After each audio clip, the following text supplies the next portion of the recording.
नमस्कार दोस्तों, आप सभी का स्वागत है हमारे YouTube चैनल पर। दोस्तों, हमने प्रीवियस वीडियो में पार्ट ऑफ डीसी जनरेटर के मुख्य पार्टों के बारे में चर्चा की थी। उनके बारे में मैंने आपको बताया था कि डीसी जनरेटर की जो मौलिक आवश्यकता है उनके अनुसार उनके पार्ट, जो फील्ड पोल, जैसे मैंने आपको बताया फील्ड पोल के बारे में, फील्ड पोल क्या होता है, उसके क्या कार्य है, उसका निर्माण किस प्रकार से किया जाता है। दूसरा जो अहम पार्ट मैंने आपको डीसी जनरेटर के बारे में बताया था वो था आर्मेचर। कि आर्मेचर क्या है, आर्मेचर का निर्माण किस प्रकार से किया जाता है, आर्मेचर का क्या कार्य है डीसी जनरेटर के अंदर, आर्मेचर कितने टाइप के होते हैं खांचों के आधार पर। उसी प्रकार आज हम जिस टॉपिक पे बात करेंगे वो भी डीसी जनरेटर का बहुत इंपॉर्टेंट पार्ट है, जिसका नाम है कम्यूटेटर। दोस्तों, आज हम कम्यूटेटर के बारे में आपसे चर्चा करेंगे कि कम्यूटेटर क्या है, इसका डीसी जनरेटर के अंदर क्या कार्य होता है और इसका निर्माण किस प्रकार से किया जाता है। इसके अलावा मैं आपको आज ब्रूस होल्डर के बारे में भी बताऊंगा कि जो ब्रूस होल्डर है उसका डीसी जनरेटर में क्या कार्य है। तो आज मैं आपसे दो टॉपिक पर चर्चा करूंगा, यानी आज आपको मैं दो टॉपिक को समझाऊंगा।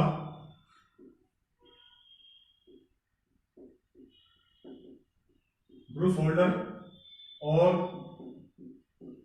Carbon Bruce.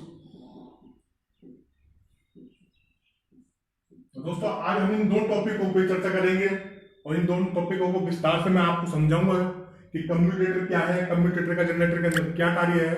तो दोस्तों, कम्यूटेटर क्या है कि आर्मेचर, जैसा कि मैंने आपको बताया कि एक डीसी जनरेटर में जो फैराडे के विद्युत चुंबकीय प्रेरण के नियम के अनुसार जो चालक गति करता है वो आर्मेचर होता है। तो आर्मेचर के आगे की ओर एक कम्यूटेटर नामक युक्ति लगाई जाती है, जिसका क्या कार्य है डीसी जनरेटर के अंदर, क्यों लगाई जाती है कम्यूटेटर युक्ति।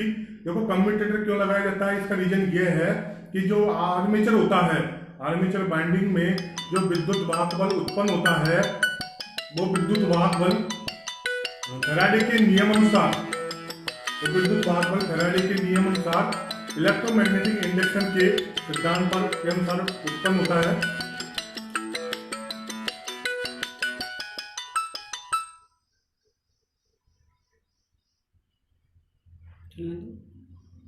तो जो मैं आपको बताने जा रहा हूं वो कम्यूटेटर है। कम्यूटेटर एक ऐसी युक्ति है जो आर्मेचर में पैदा हुए एसी विद्युत वाहक बल को डीसी में परिवर्तित करके, यानी फैराडे के नियम अनुसार जो जनरेटर के आर्मेचर में विद्युत वाहक बल पैदा होता है वो एसी स्वभाव का, यानी एसी अल्टरनेटिंग करंट टाइप का होता है। लेकिन हमें डीसी जनरेटर से डीसी चाहिए आउटपुट में, तो कम्यूटेटर क्या करता है, उस एसी स्वाभाविक वाले यानी प्रत्यावर्ती स्वभाव वाले जो विद्युत वाहक बल है उसको डीसी डिस्क धारा विद्युत वाहक बल में परिवर्तित करने का कार्य करता है। जैसा कि देखो दोस्तों, नाम से स्पष्ट है, कम्यूटेटर के आगे मैंने पोस्टर में दो नाम लिखे हैं, एक लिखा है दिशा परिवर्तक और एक लिखा है दिक् परिवर्तक, जिसमें परिवर्तक का कार्य, परिवर्तक का अर्थ क्या है, किसी चीज को परिवर्तित करना। तो कम्यूटेटर का कार्य दोबारा सुनो दोस्तों, कम्यूटेटर का कार्य है डीसी जनरेटर में आर्मेचर में पैदा हुए एसी विद्युत वाहक बल को डिस्क धारा विद्युत वाहक बल में परिवर्तित करना। तो दोस्तों, अब इसकी संरचना के बारे में हम बात करें कि कम्यूटेटर किस टाइप का, किस प्रकार का, किस आकार का होता है। तो कम्यूटेटर वृत्ताकार आकृति का होता है और इसका निर्माण किस प्रकार से किया जाता है। इसका निर्माण मोटे तांबे की पत्तियों, मोटे तांबे की पत्तियों, जिसे एक तरह से आप शॉर्ट रूप में बता देता हूं मैं आपको, कम्यूटेटर में जो निर्माण किया जाता है वो HDBC से किया जाता है। अब HDBC फुल फॉर्म है हार्ड ड्रॉन बेयर, सी से कॉपर कंडक्टर। दोस्तों, HDBC जिसकी फुल फॉर्म है hard drawn bare copper conductor. तो जो कम्यूटेटर का निर्माण एक बैकेलाइट की मोटी शीट को आधार बनाकर, एक बैकेलाइट की मोटी शीट होती है वही वृत्ताकार आकृति की, उसको आधार बनाकर और कम्यूटेटर की जो भी पत्तियां है, कम्यूटेटर सेगमेंट जिनको कहा जाता है, उन कम्यूटेटर सेगमेंट को उस बैकेलाइट की मोटी शीट के ऊपर वृत्ताकार आकृति में सेट किया जाता है। और प्रत्येक पत्ती के बीच में, यानी प्रत्येक दोनों पत्तियों के बीच में जो जैसे कम्यूटेटर आपको मैंने चित्र में यहां दिखाया गया है, ये है आर्मेचर शाफ्ट जो सॉफ्ट आयरन यानी नरम लोहे की बनी होती है। ये क्या है, आर्मेचर शाफ्ट, इसकी बनी होती है भाई नरम लोहे की। तो आर्मेचर के अगर हिस्से में कम्यूटेटर लगा होता है तो ये है आपका कम्यूटेटर। और यहाँ पर मैं जैसे सफेद पट्टी में जो बता रखा है, ये जो सफेद पट्टी में है वो तो है कम्यूटेटर सेगमेंट, यानी तांबे की पत्ती जिनसे कम्यूटेटर का निर्माण होता है।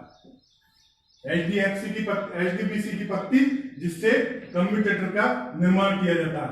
और ये है, ये जो काली रेखा से बताया गया वो है इंसुलेशन लेयर, यानी दो पत्तियों को आपस में शॉर्ट होने से बचाने के लिए दो पत्तियों के बीच में माइका अभ्रक की एक अचालक परत जमा कर दी जाती है, जिससे कि दोनों पत्तियां आपस में शॉर्ट न हो सके। तो दोस्तों, कम्यूटेटर आकार में वृत्ताकार आकृति को होता है और इसका निर्माण तांबे की मोटी पत्तियों को बैकेलाइट के आधार पर कसकर तैयार किया जाता है और शाफ्ट के आर्मेचर के अग्र सिरे की ओर शाफ्ट पर इसे स्थापित कर दिया जाता है। अब दोस्तों, रीजन आपके मन में ये सवाल उठा होगा कि इसको जो बैकेलाइट का आधार हमने यूज में लिया कम्यूटेटर निर्माण में, जो बैकेलाइट का आधार हमने यूज में लिया वो क्यों लिया है? डायरेक्टली हम कम्यूटेटर सेगमेंट को शाफ्ट पर स्थापित कर सकते हैं? नहीं दोस्तों, क्यों? क्योंकि कम्यूटेटर की जो सेगमेंट है वो तांबे से निर्मित होती है और जो शाफ्ट है वो है हमारी नरम लोहे की। तो दोनों क्या है, धात्विक, दोनों मेटेलिक वो है। क्योंकि इस वजह से क्या है कि जब तांबे की और नरम लोहे की शाफ्ट दोनों एक दूसरे को स्पर्श करती तो कम्यूटेटर में बहने वाली धारा नरम लोह यानी जो आर्मेचर शाफ्ट में भी प्रवाहित होगी और आर्मेचर शाफ्ट में अगर करंट फ्लो होगी यानी प्रवाहित होगी तो मशीन की पूरी बॉडी यानी जनरेटर की पूरी बॉडी में करंट दौड़ेगा। इसलिए कम्यूटेटर और आर्मेचर शाफ्ट के बीच में जो आधार यानी कम्यूटेटर के जो आधार यूज में लिया जाता है वो कैसा होता है, बैकेलाइट का। बैकेलाइट की मोटी शीट होती है जिसका आकार भी कैसा होता है भाई, वृत्ताकार। उस वृत्ताकार बैकलाइट की मोटी शीट पर कम्यूटेटर की पत्तियों को सेट किया जाता है, तब जाके कम्यूटेटर का निर्माण होता है। दूसरी बात मैं आपको बता चुका हूं कि दो पत्तियों को आपस में शॉर्ट होने बचाने के लिए उनके बीच में एक इंसुलेशन लेयर का उपयोग किया जाता है। ये इंसुलेशन लेयर किसकी होती है भाई, माइका यानी अभ्रक की लेयर होती है। आगे चलते हैं कि कम्यूटेटर का कार्य क्या है। कम्यूटेटर का कार्य यानी डीसी जनरेटर के अंदर कम्यूटेटर का यूज किया जाता है, तो उस कम्यूटेटर का कार्य क्या है। तो दोस्तों, मैं आपको शुरू में बता चुका हूं कम्यूटेटर का कार्य है आर्मेचर वाइंडिंग में उत्पन्न विद्युत वाहक बल। कौन सा विद्युत वाहक बल दोस्तों, एसी को पृष्ठ धारा विद्युत वाहक बल यानी डीसी में परिवर्तित करना, ये कम्यूटेटर का कार्य है दोस्तों। दोबारा सुनना, कम्यूटेटर का क्या कार्य डीसी जनरेटर के अंदर कि आर्मेचर वाइंडिंग में उत्पन्न एसी विद्युत वाहक बल को पृष्ठ धारा विद्युत वाहक बल में परिवर्तित करना, ये कम्यूटेटर का कार्य है। कम्यूटेटर का निर्माण मैं आपको बता चुका हूं, वृत्ताकार आकार कैसा होता है कम्यूटेटर का, वृत्ताकार। और बैकलाइट की मोटी शीट को आधार बनाकर कम्यूटेटर के जो सेगमेंट है उनको बैकलाइट की शीट पर सेट किया जाता है। कम्यूटेटर की सेगमेंट किससे निर्मित होती है, HDBC hard chrome bare copper conductor. दोस्तों, अब आगे चलते हैं कि जो कार्बन कम्यूटेटर तो क्या करेगा, आर्मेचर वाइंडिंग में उत्पन्न एसी विद्युत वाहक बल को पृष्ठ धारा विद्युत वाहक बल में परिवर्तित कर देगा। लेकिन उस पृष्ठ धारा विद्युत वाहक बल को कम्यूटेटर पे से बाहर की ओर किसी उपकरण या स्रोत को प्रदान करने के लिए हम जिस युक्ति का प्रयोग करेंगे वो होता है कार्बन ब्रूस। दोबारा सुनना दोस्तों कि कार्बन ब्रूस का उपयोग भी है कि डीसी जनरेटर में कार्बन ब्रूस का क्या उपयोग है, क्या यूज है। वो यूज ये है कि कम्यूटेटर पे से धारा को इकट्ठा करने के लिए और किसी बाहरी उपकरण को उस जनरेटर की सप्लाई से जोड़ने के लिए जिस युक्ति का उपयोग किया जाता है उसे क्या कहते हैं दोस्तों, कार्बन ब्रूस। दोबारा सुनना, कम्यूटेटर पे से पृष्ठ धारा विद्युत वाहक बल को किसी बाहरी स्रोत या उपकरण को प्रदान करना किसका कार्य है? कार्बन बुश का कार्य है। कार्बन बुश, ये सामने चित्र दिखाया गया है दोस्तों, ये है कार्बन बुश। इसका ये निचला जो हिस्सा है वो थोड़ा हल्का राउंड प्रकार का होता है, जो कम्यूटेटर पर इस प्रकार से लगा होता है। देखो कार्बन बुश, कम्यूटेटर के दोनों साइड दो कार्बन बुश लगे होते हैं। ये इस प्रकार से कार्बन बुश लगे होते हैं दोनों साइड।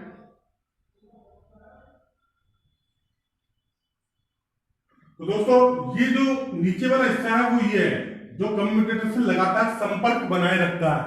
कम्यूटेटर जब यानी आर्मेचर जब घूर्णन गति करता है तो उसके आगे के भाग पे लगा हुआ कम्यूटेटर भी घूर्णन गति करता है और ये कार्बन बुश कम्यूटेटर की सतह पर लगभग चिपका हुआ रहता है।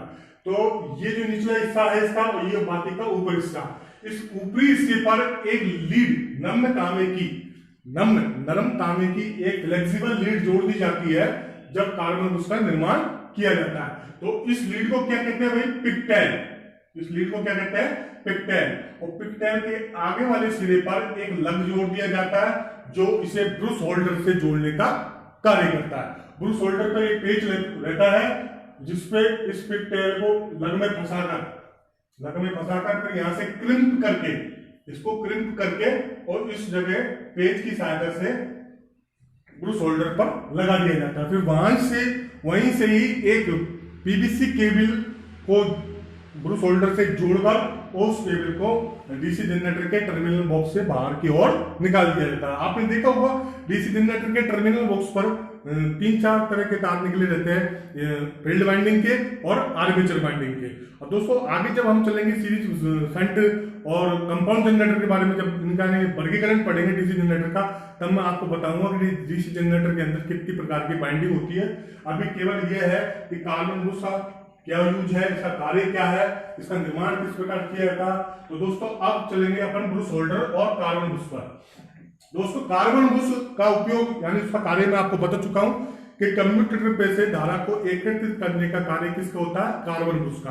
कार्बन बुश छोटी मशीनों, जो छोटे डीसी जनरेटर होते हैं, छोटी मशीनों में जो ब्रूस है वो हमेशा कार्बन से निर्मित किए जाते हैं, जबकि जो बड़ी मशीनें हैं यानी जो बड़े डीसी जनरेटर है उनके अंदर कार्बन प्लस तांबे से मिश्रित ब्रूसों का उपयोग किया जाता है।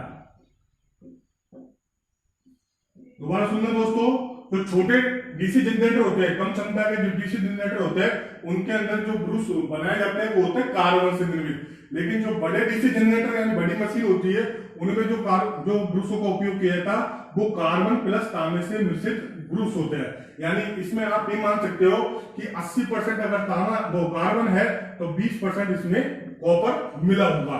क्यों दोस्तों? क्योंकि जो बड़ी डीसी जनरेटर है उसमें टेम्परेचर अधिक होने की वजह से कार्बन जो है वो टूटने लगता है। कार्बन का जो आगे निचले वाला हिस्सा है वो कम्यूटेटर से लगा जाकर जल्दी टूट जाता है, इसलिए उसमें तांबे से मिश्रित मिलावट करके और तब जाके ब्रूसों का निर्माण किया जाता है। अब दोस्तों आगे चलते हैं अपन की जो मशीन डीसी जनरेटर रहते हैं उनमें कार्बन के ही ब्रूस के उपयोग किए जाते हैं, और अन्य धातु भी तो है भाई, और अन्य धातु है, तांबा है, चांदी है, एल्युमिनियम है, जिंक है, मैग्नीज है, तो और अन्य धातुओं के ब्रूस क्यों नहीं बनाए जाते? तो दोस्तों इसके कई सारे रीजन है। इसके गुण भी है तो अवगुण भी है कि कार्बन के ही ब्रूस क्यों बनाए जाते हैं डीसी जनरेटर के अंदर। तो सबसे पहले हम बात करें कि कार्बन के क्या क्या गुण है जिनकी वजह से डीसी जनरेटर में कार्बन के ही ब्रूस का निर्माण किया जाता है। सबसे पहला रीजन ये है दोस्तों कि जो कार्बन एक ऐसा पदार्थ है जो सरलता से ऑक्सीकृत नहीं होता। कहने का मतलब यह है कि ये पिघलता नहीं है, टेम्परेचर के अकॉर्डिंग ये पिघलता नहीं है जल्दी से, हीट से इसको ज्यादा नुकसान नहीं होता है। ये अधिकतम तापमान पर भी सही ढंग से कार्य कर सकता है, अधिकतम तापमान पर भी सही ढंग से कार्य कर सकता है। तो पहला रीजन तो ये दोस्तों कि इसका ऑक्सीकरण सरलता से नहीं होता यानी पिघलता नहीं है। क्यों? क्योंकि ये अधिकतम तापमान पर सही ढंग से कार्य कर सकता है। दूसरा रीजन ये है दोस्तों कि इसको मनचाहा आकार आप दे सकते हो, सरलता से मनचाहा आकार इसे प्रदान कर सकते हो। यानी कार्बन एक ऐसा नरम पदार्थ होता है जिससे आप फाइल जो रेती होती है आप रेगमाल से भी घिस सकते हो और मनचाहा आकार प्रदान कर सकते हो। जबकि और अन्य धातु के में क्या होता था, वो कठोर होती है तो उसे आप मनचाहा आकार आप सरलता से प्रदान नहीं कर सकते। तीसरा रीजन कि कार्बन का जो प्रतिरोध है, एक ये इसको आप गुण मान सकते हो कार्बन के ब्रुश का, कि कार्बन का जो प्रतिरोध है वो नॉर्मल अवस्था में और अन्य धातुओं की अपेक्षा अधिक होता है। लेकिन कार्बन का जो ये गुण है जो नॉर्मल अवस्था में अधिक प्रतिरोध वाला, वो भी क्या है कि इसके कार्य के दौरान जब डीसी जनरेटर कार्य करता है तो कम्यूटेटर के कार्य के दौरान वो अवगुण भी इसका समाप्त हो जाता है। कारण क्योंकि जब मशीन चलेगी आर्मेचर घूर्णन गति करेगा तो कम्यूटेटर भी घूर्णन गति करेगा और जो कार्बन ब्रुश है वो कम्यूटेटर से लगातार संपर्क बनाए रखता है। इस वजह से इन दोनों के बीच में यहाँ पर गति होगी, देखो ये गति करेगा, ये लगातार इससे संपर्क बनाए रखेगा तो यहाँ पर घर्षण उत्पन्न होगा। उस घर्षण की वजह से यहाँ पर टेम्परेचर उत्पन्न होगा। तो जब टेम्परेचर उत्पन्न होगा तो कार्बन और ग्रेफाइट ही ऐसे पदार्थ है जिनका प्रतिरोध ताप बढ़ाने के साथ साथ घट जाता है, यानी जैसे जैसे इनका टेम्परेचर का मान बढ़ेगा वैसे वैसे इनका प्रतिरोध घटेगा। इसलिए यहाँ पर ये सबसे मुख्य रीजन मान सकते हो आप कार्बन के प्रयोग करने का, कि कार्बन एक ऐसा पदार्थ है जिसका प्रतिरोध ताप बढ़ाने के साथ घटता है। इसलिए डीसी जनरेटर के अंदर कार्बन के ब्रुशों का उपयोग किया जाता है, क्योंकि ये एक गतिशील पार्ट पे लगा रहता है कार्बन ब्रुश, इसलिए यहाँ पर घर्षण होगा, घर्षण से ऊष्मा उत्पन्न होती है। तो दोस्तों इसलिए कार्बन के ब्रुशों का उपयोग किया जाता है। अगला रीजन क्या है कार्बन के ब्रुश उपयोग करने का, कि जो कार्बन नामक पदार्थ है इसका जो करंट रेटिंग है, मतलब विद्युत धारा वहन क्षमता है, वो 4 से 6 एम्पियर प्रति वर्ग सेंटीमीटर तक होती है। और अन्य धातुओं की अपेक्षा ये काफी अच्छी पोजीशन है कार्बन के ब्रुश की, कि जो इनकी करंट रेटिंग होती है वो होती है 4 से 6 एम्पियर प्रति वर्ग सेंटीमीटर। तो इसकी वजह से भी कार्बन के ब्रुशों का उपयोग किया जाता है। तो दोस्तों ये थे कार्बन के ब्रुश उपयोग करने के रीजन, कार्बन के ब्रुश क्यों बनाए जाते हैं और अन्य धातुओं के क्यों नहीं। अब आगे चलते हैं हम ब्रुश होल्डर पर। तो दोस्तों ब्रुश होल्डर की बात करें तो ब्रुश होल्डर एक धारण युक्ति है, मतलब जो किसी चीज को धारण करने का कार्य करती है वो धारक युक्ति कहलाती है। जैसे लैंप होल्डर है तो लैंप मैंने बल्ब को धारण करने वाला लैंप होल्डर कहलाता है। उसी प्रकार से डीसी जनरेटर के अंदर ब्रुशों को धारण करने वाली युक्ति को क्या कहते हैं, ब्रुश होल्डर। ठीक है दोस्तों, तो ब्रुश होल्डर क्या होता है, ब्रुश होल्डर दोनों साइड से यानी दोनों तरफ से खुला हुआ आयताकार आकृति का एक पीतल का बॉक्स होता है, जिसमें एक तरफ एक स्प्रिंग लगाई जाती है, जो वो स्प्रिंग कम्यूटेटर पर कार्बन के ब्रुश पर दबाव बनाए रखती है। इस प्रकार से दोस्तों एक स्प्रिंग होती है ब्रुश होल्डर में, इस प्रकार से एक स्प्रिंग होती है जो कार्बन के ऊपरी हिस्से पर एक निश्चित दबाव बनाए रखती है, जिससे कि कार्बन ब्रुश कम्यूटेटर के साथ लगातार फिसलता हुआ संपर्क बनाए रखे, यानी इन दोनों के बीच में गैप पैदा, एयर गैप पैदा न हो। इसलिए इस स्प्रिंग को ब्रुश होल्डर में लगाया जाता है। ब्रुश होल्डर के ऊपरी ओर ये स्प्रिंग लगी रहती है जो कार्बन ब्रुश पर एक निश्चित दबाव बनाए रखती है, जिससे कि वो कम्यूटेटर के साथ फिसलता हुआ संपर्क बनाए रखे। ठीक है दोस्तों, तो ब्रुश होल्डर मैंने आपको बताया, ब्रुश होल्डर एक आयताकार आकृति का दोनों ओर से पीतल का खुला हुआ बॉक्स होता है, जिसमें एक सिरे पर एक स्प्रिंग लगी होती है। वो उस स्प्रिंग का कार्य यह है कि वो कार्बन ब्रुश पर निश्चित दबाव बनाए रखती है, जिससे कि कार्बन ब्रुश कम्यूटेटर के साथ लगातार फिसलता हुआ संपर्क स्थापित रख सके। तो दोस्तों इस स्प्रिंग का दबाव, इस स्प्रिंग के ऊपर एक क्वेश्चन पूछा जाता है कि ब्रुश होल्डर की स्प्रिंग का दबाव कार्बन ब्रुश पर कितना रखा जाता है। तो स्प्रिंग का दबाव कितना रखा जाता है दोस्तों, इसमें देखना बोर्ड पे, स्प्रिंग का दबाव, स्प्रिंग का दबाव रखा जाता है 0.1 kg से लेकर 0.25 किलोग्राम प्रति वर्ग सेंटीमीटर।